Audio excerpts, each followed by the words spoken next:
Entrepreneurship necessitates humility to accept weaknesses. At kaakibat nito ang kakayahan kumilala sa galing ng iba at i-complement ito sa kahinaan mo.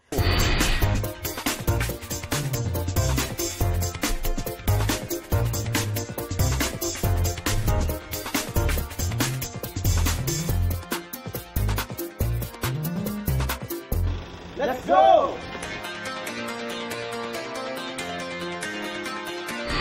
Magandang araw, Go Negosyantes!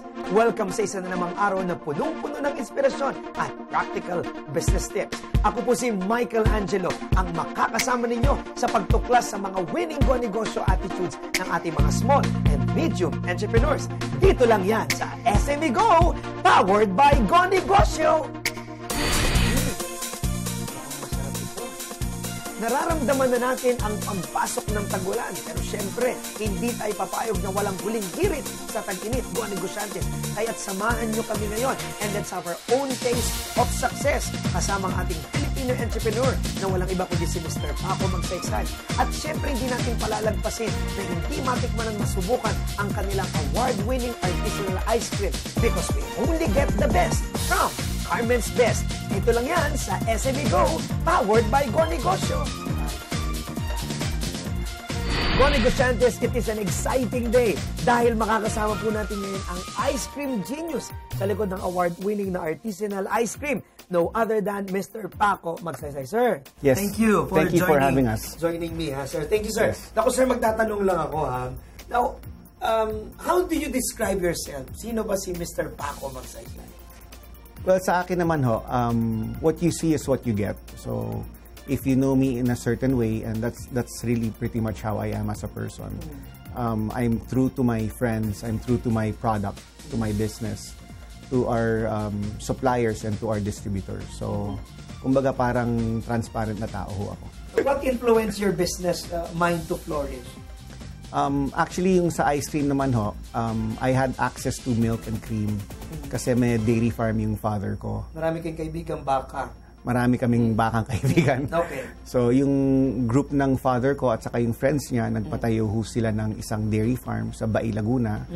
And after a few years, nakita namin na there's a possibility of making something really special with the fresh milk. So, nag-aral ako ng ice cream making sa YouTube. Nanood lang ako ng YouTube. Okay. And then we started producing ice cream, selling in 2011. 2011. Francisco Paco Magsaysay is the son of former Senator Ramon B. Magsaysay. But he stepped out of his father's renowned shadow.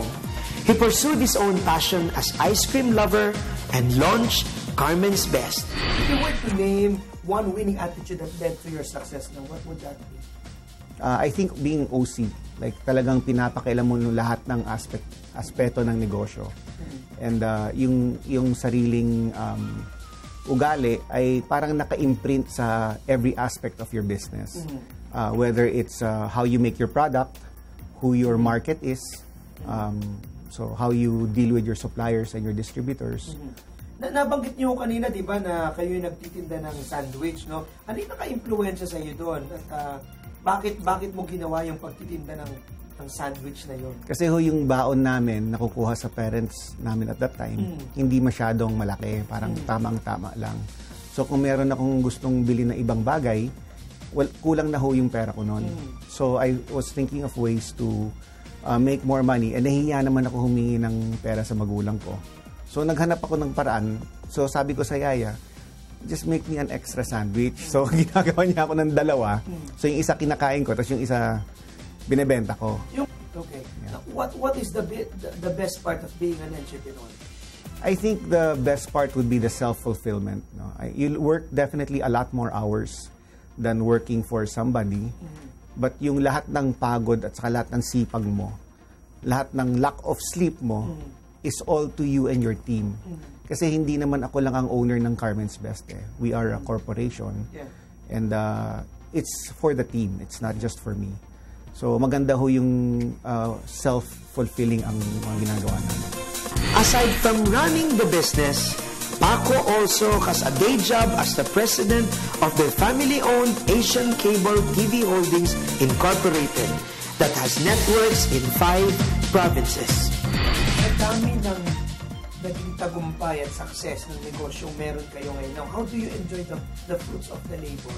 Actually, it's a lot of small happiness and small successes that marami pa namin kailangan i-attain. No? An example is just seeing your staff eating the ice cream. It makes me happy to see that they're smiling, they enjoy it. So sa akin parang nawawala na nga yung ice cream nila sa naubos na eh. So very self-fulfilling to see people eat our product and be happy about it. So on our part naman, we are committed to give you the best product we can possibly give you. Without even looking at the profit margin. That's why I guess our business model is different from others. Because sa amin, ang goal namin is to give you the best possible product. So I was talking to you about my pistachio ice cream earlier. Yeah.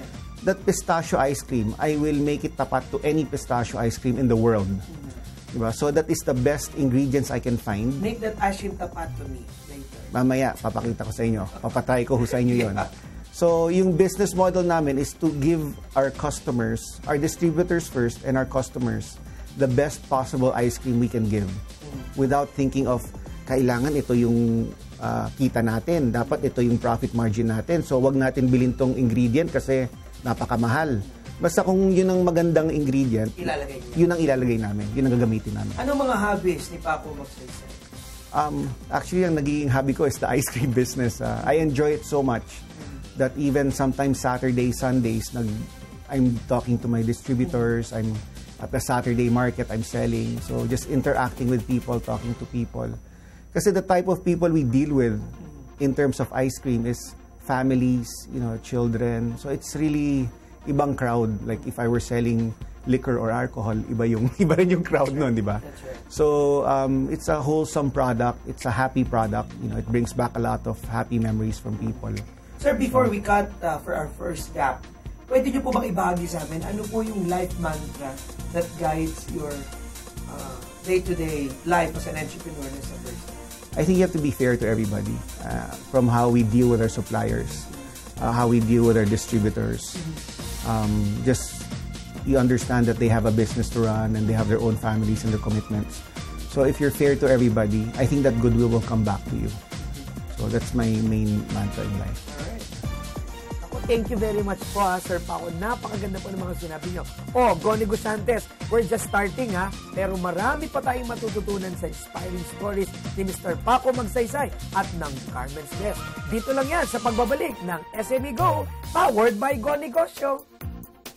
Saan po ang concept ng Carmen's Best negosyo? Go Negosyantes, level up your entrepreneurial knowledge. Join the magandang business advice on marketing and entrepreneurship with Mr. Josiah Go on June 19, 2014 at the RFM Auditorium, Mandaluyong City. For inquiries, call 02-637-9229.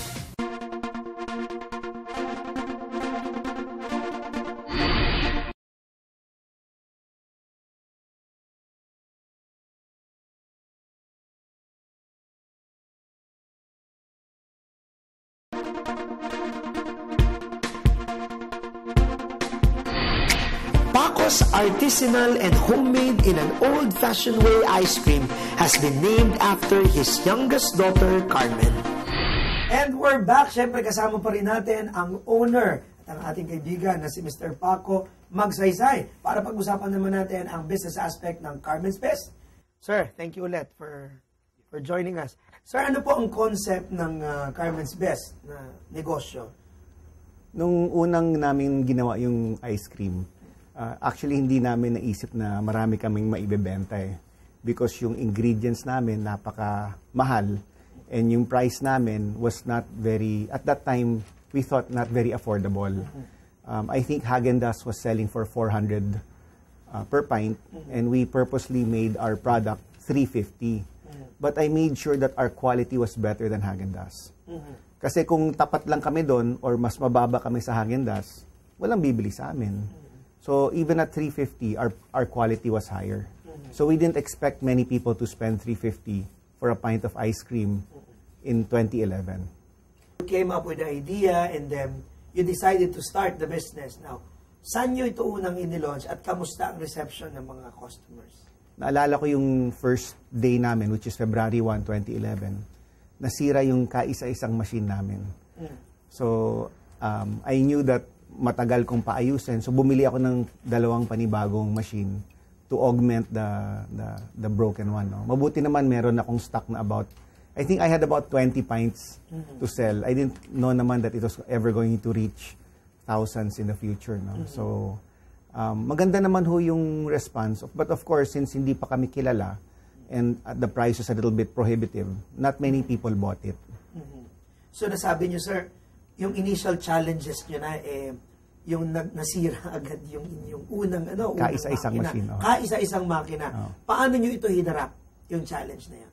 I realized na kailangan talaga may redundancy or may backup. Backup, okay. So we purchased another machine. Okay. In fact, we purchased 2 more because yung isa namin is papa-service. So we had to buy 2 more.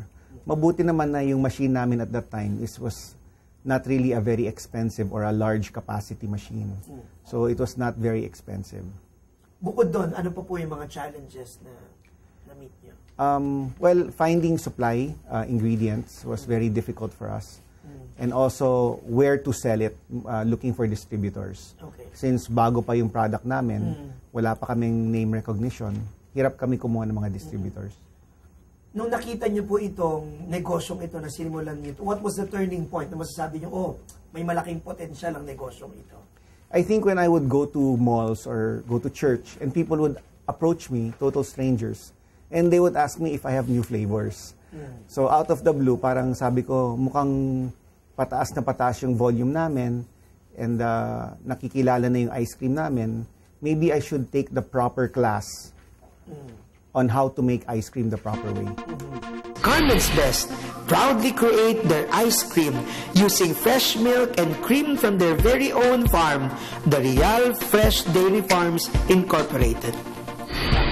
What do you think would set your ice cream apart from other ice cream brands? Well, the fact that we use fresh cream and fresh milk. So, yun pa lang, nakakaiba na kami doon. Pangalawa ho, we use the best ingredients. So, the ingredients we source are the best for whatever flavor that we make. That's irregardless of profit margins. So, if we're gonna make, an example is the pistachio, or we're gonna make a malted milk, the ingredients, we look for the ingredients first, and then we'll make it. Kung meron pa kaming konting kita, maski na maliit lang, tutuloy namin. We'll offer it to the public. Okay. Yung Carmen's Best were not known before, di ba? Now, anong ginawa niyo para makilala? Alala ko yung first few months of selling, I would come here to Makati, and I would work on the Saturday market dito sa Salcedo. Okay. And that market is from 6 a.m. to, I think, 2 or 3 p.m. No? So, I would work it every Saturday na halos buong araw nandun ako. Under the sun, basta ipapatry ko lang yung mga tao ng isang spoon lang. Kasi sa isang spoon, malalaman mo na ibang klaseng ice cream eh. So I tried to give as many people as I can a free taste of our ice cream. Isang spoon lang. Isang spoon lang. Pare-pareho sila ng spoon. Oh, isang spoon lang para. But when we were able to do that, masarap. It's talagang alam namin na yung quality ng ice cream namin is different from all the others. So our goal was to give as many people a free taste of our ice cream. Major milestones ng Carmen's Best. I guess there's not really any major thing that I can think of aside from the fact that the first year that we were in operation, I joined the Ultimate Taste Test of Anton Diaz in Rockwell. And I didn't know it was a contest. It was just, I thought it was just like a bazaar where people can have a puesto and then parang give people free samples or sell some stuff, no? Ano pala yun? Parang may konting contest where the people who will go and taste the food, they will rate it. Compared to not only ice cream, but there were like different kinds of foods. No? There was French food, there was baguettes, so there's all different kinds of foods, not only ice cream or desserts. And we came in first place there. Wow. So when we came in first place there, and then he featured us in his website, in Our Awesome Planet, it gave us a little bit of a credibility na we could go around and tell people that we won this contest. And then after that, we started winning contests in terms of spot.ph or other websites or organizations that were recognizing our quality. Anong future plans ng Carmen's Best? What do we expect or more? Well, expect that the quality will remain consistent. We will try to deliver as best a quality as possible. And we're growing our network through our distribution, through small groceries and home-based distributors. We don't want to get into the retail business because it'll take away the focus of making the product. Parang for me, I want to concentrate on making the product as good as possible and as perfect as possible and deliver it to the people who will sell it for us. Napakahalaga, I'm sure naniniwala naman kayo na napakahalaga ng values sa isang negosyo at isang kumpanya. Pwede mo ba namin malaman anong mga advokasya ng Carmen's Best o ano yung mga CSR ninyo? Well, nung unang buwan pa lang kami nag-ooperate, nagdo-donate na ho kami sa Philippine General Medical Foundation. So from month 1 up to now, maski na konting bigay lang sa PGH Medical Foundation, tuloy-tuloy ho yung suporta namin sa kanila. So I tell our distributors na ang pagtakbo ng negosyo ng Carmen's Best is not all about making money, but also helping other people. Ano naman po, dahil sa marami pong nanonood sa ating ng mga inspiring entrepreneurs, ano pong maipapayo nyo sa kanila kung gusto nilang pumasok sa pagnegosyo? Actually, marami nagtatanong sa akin kung magandang negosyo ang ice cream na pasukan. No? Ang tanong ko sa kanila is, ano ba talagang hilig mo? Kasi as I mentioned earlier, minsan Sabado, Linggo, nagtatrabaho ako. Kung hindi mo gusto yung trabaho mo, hindi mo gagawin ng Sabado, Linggo. So do something you enjoy, do something you are good at, and follow that path. Kasi kung gagawa ka ng trabaho na hindi mo masyadong gusto, you can't really be good at something you don't enjoy. So I suggest you do something you enjoy doing. Napakaganda po na sinabi nyo. Ayan, go negosyantes ha. Ang dami natin natutunan dito sa business portion segment. At alam nyo na, ang susunod na segment natin, yung pinaka-paborito natin, di pwede mawala, ang tikiman portion. Dito lang yan sa pagbabalik ng SME Go, powered by Go Negosyo. Sige, tikman po natin ha. Ano po ang the best dito sa pistachio na ito? Ano bang masarap ka. Pag ginausap niya, alam ko na po. Masarap. Ano ba? Go Negosyantes, level up your entrepreneurial knowledge. Join the magandang business advice on marketing and entrepreneurship with Mr. Josiah Go on June 19, 2014 at the RFM Auditorium, Mandaluyong City. For inquiries, call 02-637-9229.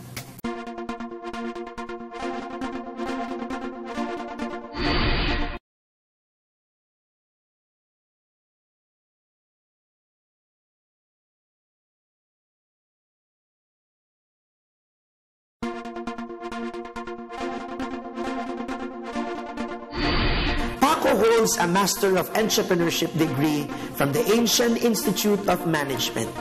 He also completed the Pennsylvania State University College of Agricultural Sciences Ice Cream Short Course, a must program even for people from well-known international brands. Nasaan na si Mike? Sir, sandali lang po, hanapin ko lang po.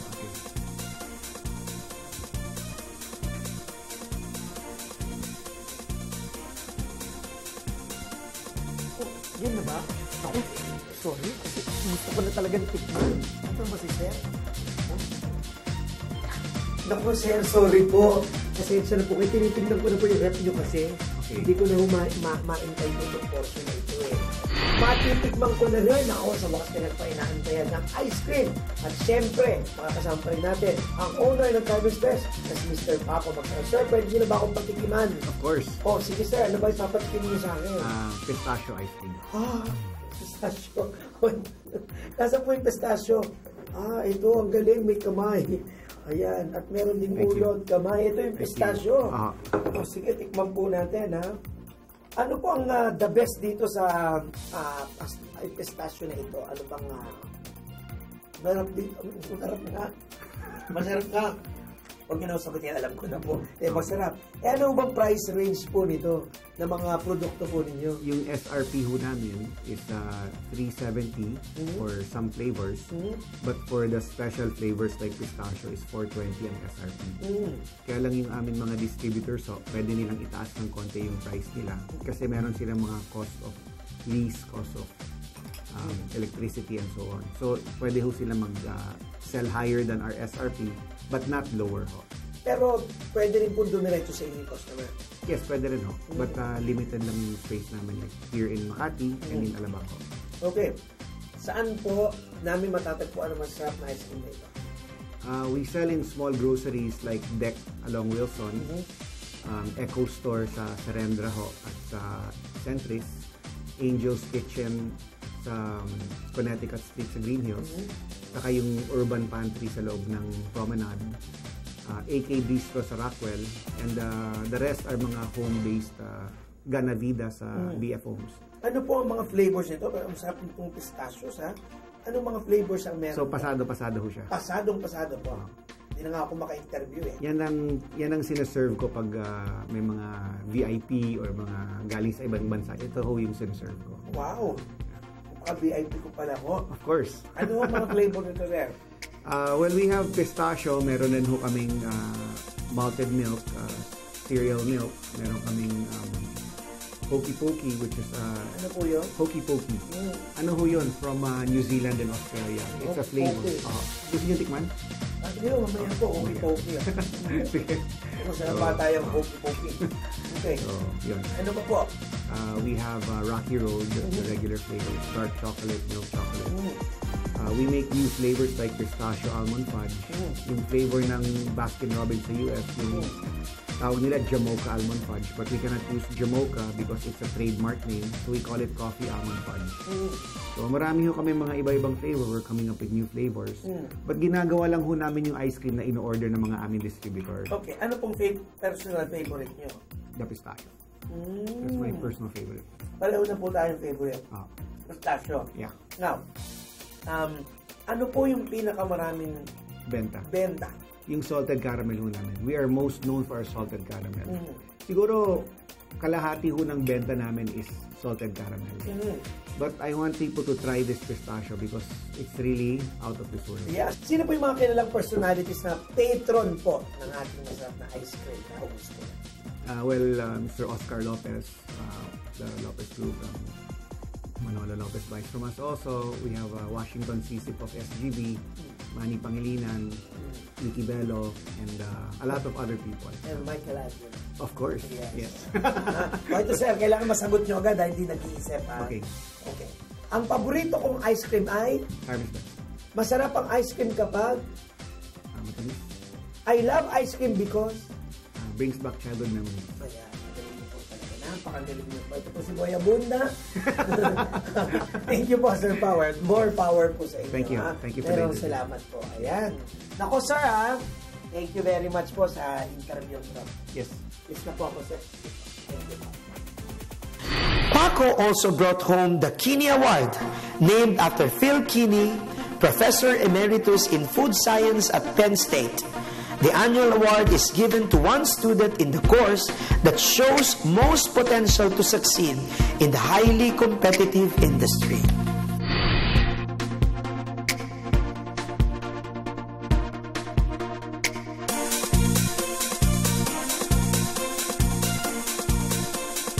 Go Negociantes, level up your entrepreneurial knowledge. Join the Magandang Business Advice on Marketing and Entrepreneurship with Mr. Josiah Go on June 19, 2014 at the RFM Auditorium, Mandaluyong City. For inquiries, call 02-637-9229.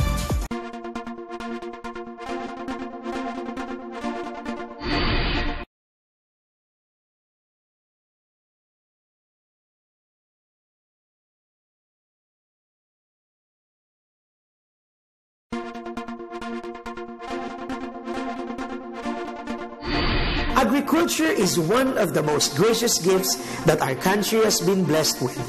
Kaya naman marapat lang na ipagdiwang at ipagpasalamat ito at ang bawat ani.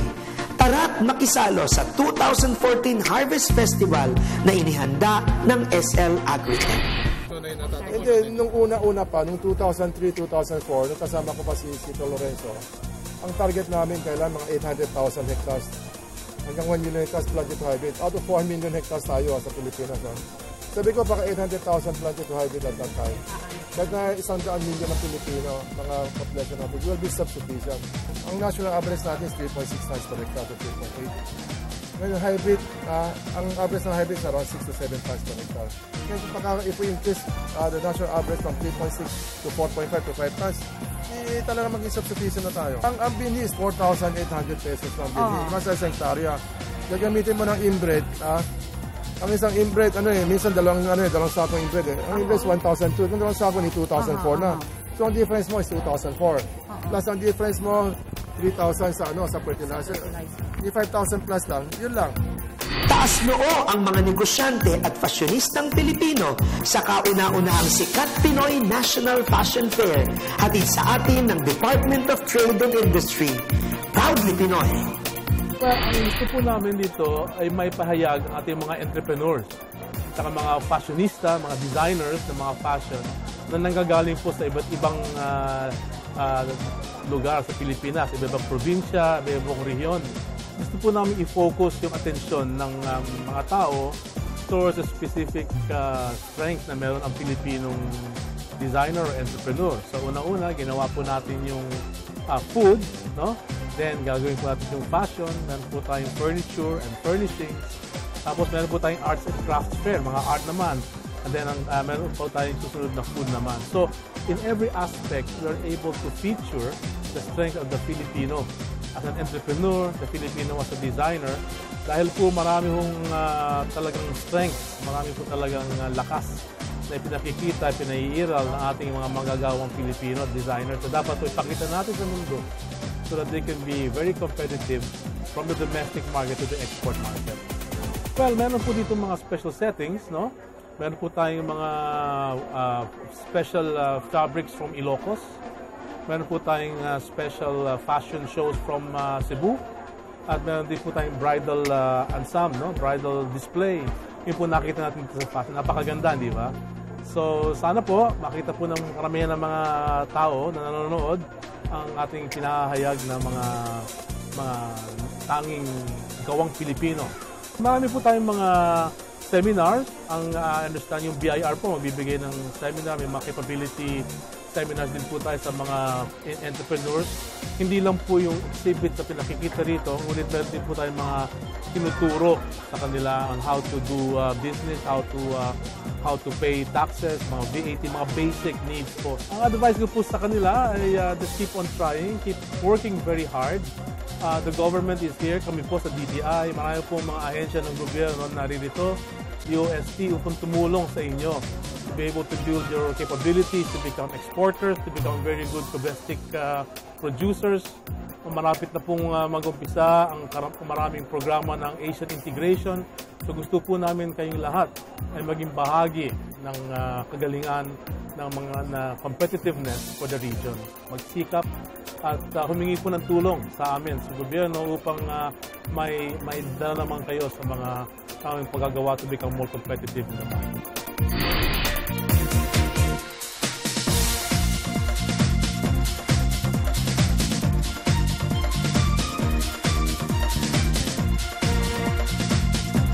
Go Negosyantes, level up your entrepreneurial knowledge.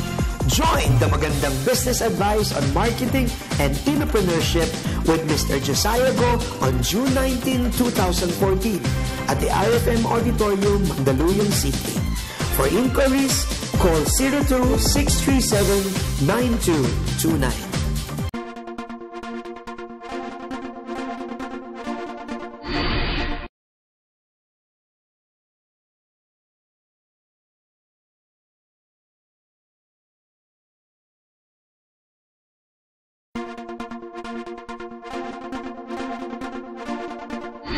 Ang Abel Iloco ay isang premyadong produkto mula sa Ilocos Sur. Ito ay sumasalamin sa mayabong na tradisyon ng paghahabi at pangkalakatang kultura ng Ilocambia.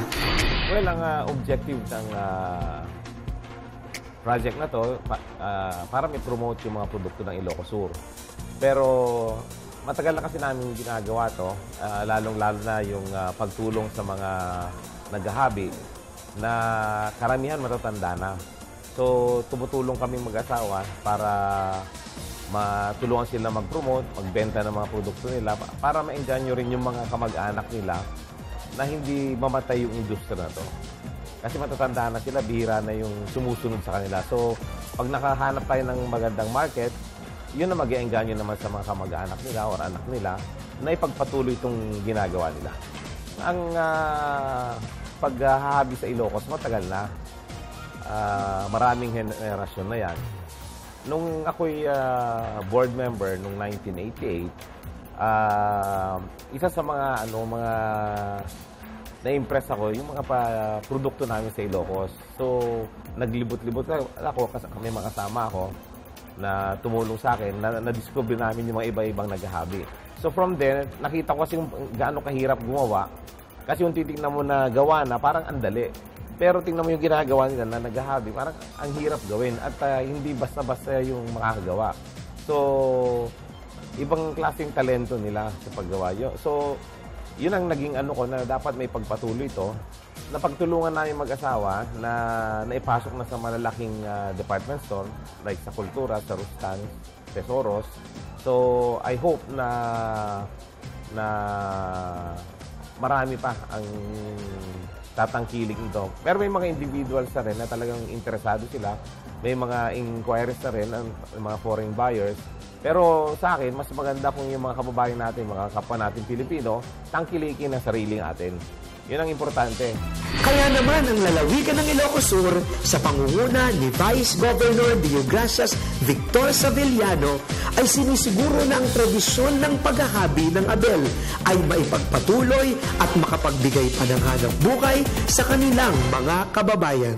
Kasama din ni Vice Governor Savellano sa pagsulong ng advokasiyang ito ang kanyang may bahay na si Miss Dina Bonivi Savellano. Actually, kasi before pa, I already had La Bonvi, yung company na to. I was exporting mga Bicol products kasi di ba yung Bicolana. But then after a while, parang nagsawa ako kasi parang nagaya ng China yung mga designs ko. So parang nawalan ako ng gana, I stopped exporting. And then when I met my husband, so he was talking about yung mga advocacy niya na he wants to showcase Ilocos craftsmanship, na gusto niyang sumikat yung mga galing ng Ilocano. So sabi niya, tulungan mo naman ako sa advocacy ko. When he brought me to Ilocos, and nakita ko kung gaano kagaling ang mga Ilocano na they make a lot of things. From textile, placemats, bed covers, runners, tablecloth, lahat, kumot, bedroom linens. Tapos nakita ko pati baskets, gumagawa, hats, leather craft, knives, bolo, lahat. Sabi ko, ang dami palang pwedeng ma-develop dito. Parang na-stir up na naman yung gana ko na parang magandang i-develop to. Pero nakita ko na magaling man sila, meron pa akong idadag na parang a touch of para lang maging acceptable to the international market, yung mga colors and yung mga styles. So, last year, ng October, after yung soap ko na bukas na lang kita mamahalin, sabi niya, tapos na yung soap mo. Yung sabi mo, you'll help me with my advocacy. Hanggang ngayon, di mo pa ako tinutulungan. So, I joined American Women's Club. And then, yun, when I brought the stuff there, almost 80% of everything I bought was sold. So, sabi niya, ayan, it's a sign from God na you're doing the right thing. You know, you're being able to help people. So, but from there, doon na kami nakita ng kultura, nakita na kami ng mga ibang department stores. They started ordering. Nag-order na sila. Yung iba, outright purchase. Yung iba naman, by consignment. Tapos, we joined another bazaar na naman. Ganun naman ang nangyari. Hanggang dumating yung Christmas, wala na kaming goods. As in, ubos na. Sabi ko, ayan, ubos na yung goods. Tama na, tapos na ako. Bye. Hindi, sabi niya meron pang fair ngayong March. Sabi niya yung sa Manila Fame. Then tinawagan kami ng SITEM. Sabi niya, muna siyang kausap. Di ako parang ayokong sumali dyan, bahala ka, ganyan. Tapos sabi niya, no, mag-attend ka ng meeting. So when I met Buji Layug, sabi niya, I'm not very excited with the patterns. You know, it's something I saw already again and again. It's so repetitive. It's nothing new. Doon ako na-challenge. Parang, wait lang. Kasi alam ko, no. Sabi ko, Buji, you haven't seen anything yet. Binuksan ko yung computer ko. These are the patterns that we have. I didn't see this. Ganyan. Now we're talking. Bravo.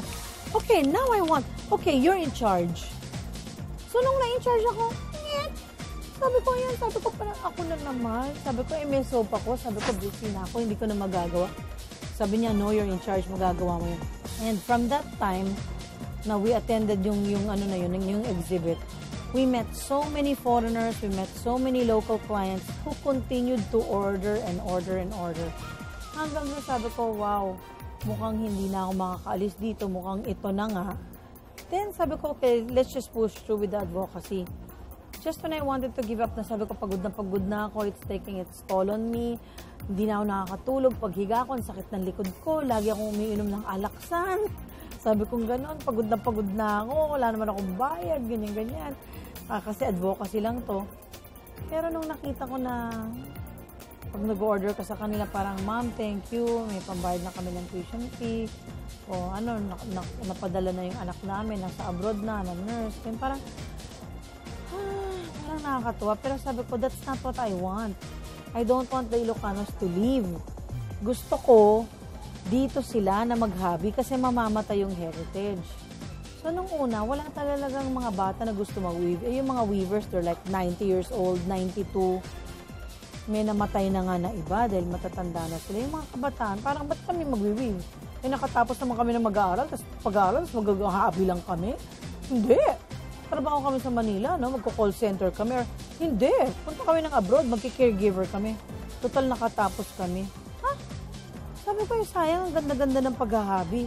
Sabi ko, kung ikaw nakatapos ka, kunin mo yung mga hindi nakapag-aral na mga kaibigan mo, sila ang mag-hobby, ikaw mag-manage. So now that we keep ordering and nakikita nila walang tigil yung order, nagkaka-interest na yung mga bata. So now our weavers are ranging from meron ng mga 50s hanggang 70s, 80s, 90s. Hanggang 90s, meron pa rin nag-weave. Imagine, tanda-tanda na. Yan, makikita mong payat-payat nila, talagang butot-balat na pero nag-weave pa rin sila. Kasi noon, walang nag-appreciate ng mga ng mga finished products nila. But now, with our product development and with their patterns that they created themselves, sometimes also we kind of tweak a pattern or we tweak the design a little bit or the color. Mas marami na nag-appreciate. So ngayon, yung mga bata ba, may pera pala dyan, sige nga, makapag-hobby nga ako. So yun ang gusto namin kasi there's no way to entice the youth to get into the craftsmanship of weaving, of loom weaving, if they do not see that it's a lucrative a business. So, I mean, aside from looking at the business as a lucrative endeavor, we want the children of Ilocos Sur to really take on and appreciate the heritage passed on to them by their elders. Di ba parang, nyo to pamana ng lahi to. Dapat yakapin nyo to. Kasi kung hindi, magiging 10,000 na per yard ang yard ng woven na tela kasi wala nang mag-hobby. So sabi ko, if you want to continue to be proud of what you do, you continue to weave. So hopefully, unti-unti naman, but we're still not there. We have very few weavers and we still hope maybe I'll continue doing this until we have so many weavers na makakasiguro na kung hindi mamamatay yung industriya. Ilocos Sur and Abel Iloco to greater heights. Yan ang layunin ng proyektong ito. Sa tulong ng malikaing kamay ng kilalang fashion designer na si Miss Dita Sandico. Well, it started matagal na, a few years back, no, with Vice Governor Didi. Every now and then, pag may kailangan sila, ako yung tinatap na designer to showcase. And nung unang panahon pa yon, I was still younger. nagkakaroon na kami ng mga fashion shows doon sa vegan. So, tuloy-tuloy naman ang yung working relationship, yung trabaho namin. So, hanggang ngayon, lumalaki na yung projects kasi unti-unti na namin na magbibigyan ng direksyon. Kasi talagang through the ages, matagal na yan since time immemorial na ginagamit ng mga tao. Kaya ngayon, talagang we're trying to revive that whole tradition of weaving para yung mga tao rin, ang mga weavers, magkaroon ng trabaho. Yung mga disenyo ngayon at saka yung mga dibuho, talagang nabibigyan na ng tuon ng mga designers. Kasi hindi lang binabaliwala ito. Kasi talagang it's really part of our tradition na kailangan unti-unti natin binabalikan. And I'm very happy kasi nakikita ko na sa mga kasama ko mga ibang mga designers na they really take effort to make use of the fabrics. And hopefully, talagang we can bring this not just one level up. Kasi pag nagawa natin ang paraan na mas mapaunlad pa natin ito, mapapalaganap ang paggawa, we can also eventually export it to other countries. So, yun ang ating bigger vision. Soar high, Ilocos Sur. Fly high, Pilipinas. Kaya kami po ay nananawagan sa probinsya ng Ilocos Sur at mga kapwa natin Pilipino na sana tangkilikin natin ang sariling atin. Dahil yung mga, kung makita nyo kung gaano kahirap gumawa ng mga ginagawa nila, talagang walang makakadaig. And ito'y may papagmamalaki natin dahil ito'y kultura natin.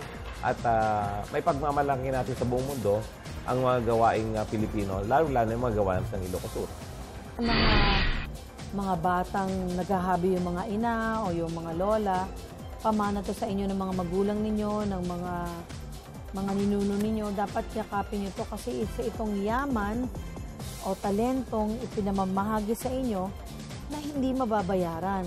Masunugan ka man ng bahay, maghirap ka man, makapangasawa ka man ng hindi tamang tao, kahit papano, ang paghahabi ay isang talentong hindi makukuha ng kahit sino sa inyo. Sa mga hindi naman nakapag-aral, pwede mo naman itong gawin sa pamamahay mo. Hindi mo kailangan ng factory, hindi mo kailangan ng pumasok sa college kung hindi ka nakaka-afford. Pero gawin mo lang ang paghabi, nakakatulong ka na sa pag-maintain o pagpapalaganap ng pinagmamalaki ninyong Abel Iloco, gawin mo na itong negosyo mo na maaari mong gawin sa iyong sariling bahay. At sa atin namang mga Pilipino, ng mga kapatid ng mga Ilocano, sana naman tangkilikin din natin ang sariling atin. Mahilig tayong bumili ng mga imported comforters, mahilig tayong bumili ng mga imported na kumot. Marami pong mas mura na napakaganda din po, na talagang at par with international standards. Sana tangkilikin po natin ang sariling atin. At nang sa ganon, as a whole, we Filipinos can be proud of our own heritage. We can be proud of our own craftsmanship, and we can put Philippine craftsmanship in the map of great world craftsmanship. Sa mga young designers na nagnanais maging successful dito sa career na ito, sana tayong lahat, we can go back to our roots. Talagang balikan natin yung sinaunang panahon and trace back kung sino talaga tayo. Dahil kung alam natin kung sino tayo at ano ang nasa puso natin, talagang we can forge ahead.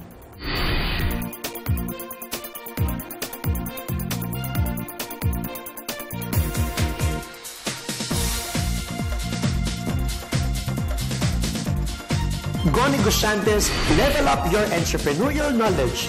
Join the magandang business advice on marketing and entrepreneurship with Mr. Josiah Go on June 19, 2014 at the RFM Auditorium, Mandaluyong City.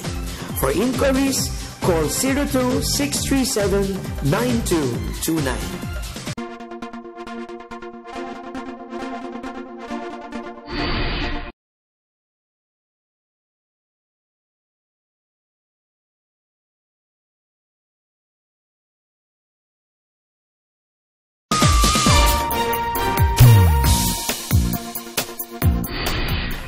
Benjamin Franklin once said, "An investment in knowledge pays the best interest." Today, we will join the young student entrepreneurs as they reap the sweet fruits of their labor at the 45th Grand Awards Night of the Junior Achievement of the Philippines Incorporated.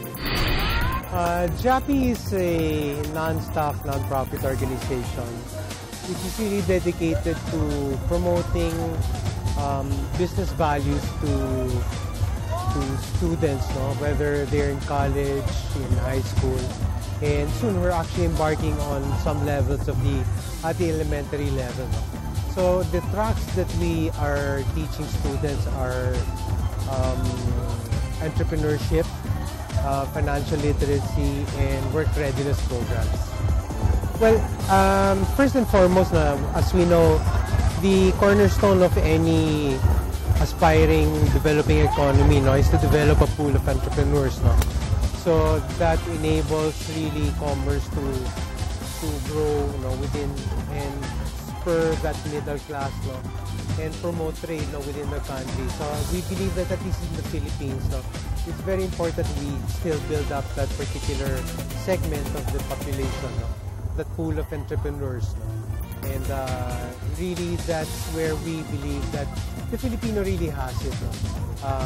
Compared to our ASEAN neighbors. No? We believe that we are at par or even better now when it comes to skills in business. Well, this year, the 45th year, you're correct. I think we're seeing a lot more, how would you say it, quality, no, in terms of the participation, no? Whether it be the schools, the students, no, we're seeing more and more that they are really coming from the top caliber schools, no, and that they really compete against each other. No? As you can see earlier, no, the competition is so intense that, you know, it's very much like the Academy Awards when they announce the winners. No? But credit to them, no, because I think they really worked hard and really very competitive, no, for this particular project. To my fellow countrymen, no, the youth of this country, you are the future, no, of the Philippines, no? And I enjoin each and every one of you to really pursue entrepreneurship as maybe an alternative means, no, to further yourself, and not only yourself, but, you know, the immediate community, and I think to the general welfare of the country. So I wish you all the success. Please work hard and work for the country's future. Thank you. It feels great and also overwhelming, but most of all, I'm very thankful to my team and also to God, of course to God. MEF Incorporated is a group of marketing, entrepreneurship, and finance students from Miram College, and our product is Habi. Habi is a multifunctional binder which we incorporated hand-woven fabrics from all over the Philippines. For example, fabrics from Baguio, tinalak fabrics from Lake Cebu, and also tan fabrics from Basilan. And also sinamay fabrics from Cebu. Yes, I love entrepreneurship, and for me it is like the best profession ever. Because in entrepreneurship, you get to innovate things, you get to create a need and want for your customers, and also you get to impact the future generation and the current generation also.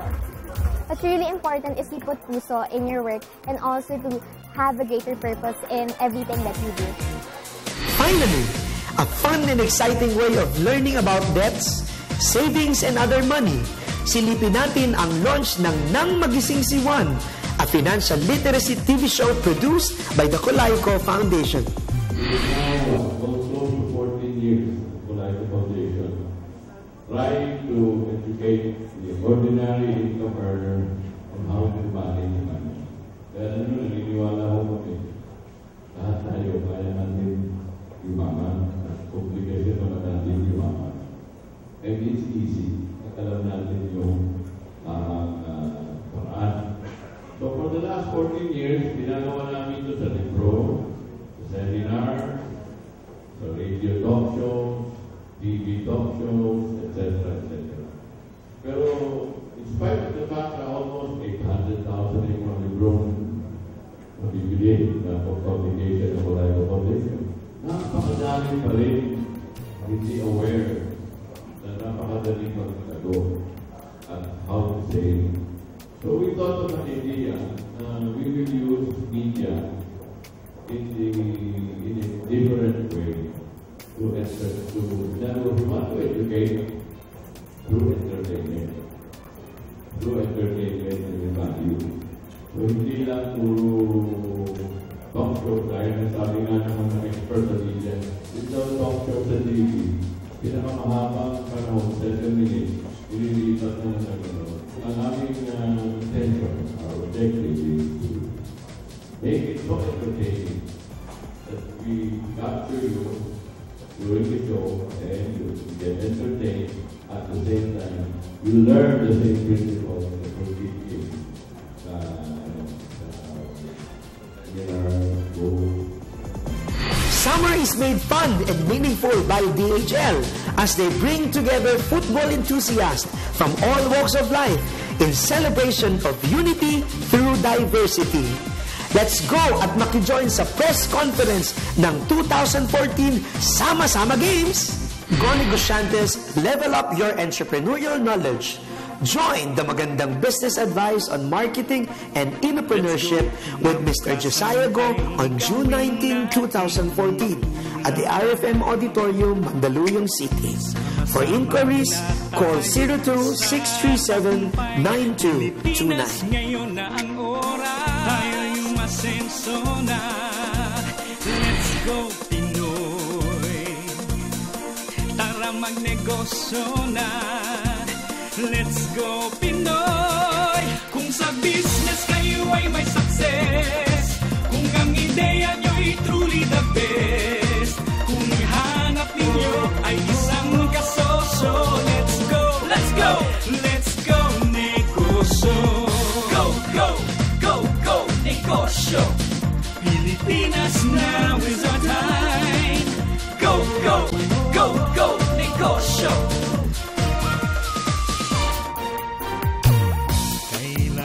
Lang ay positibo sa buhay, maging malikhain sa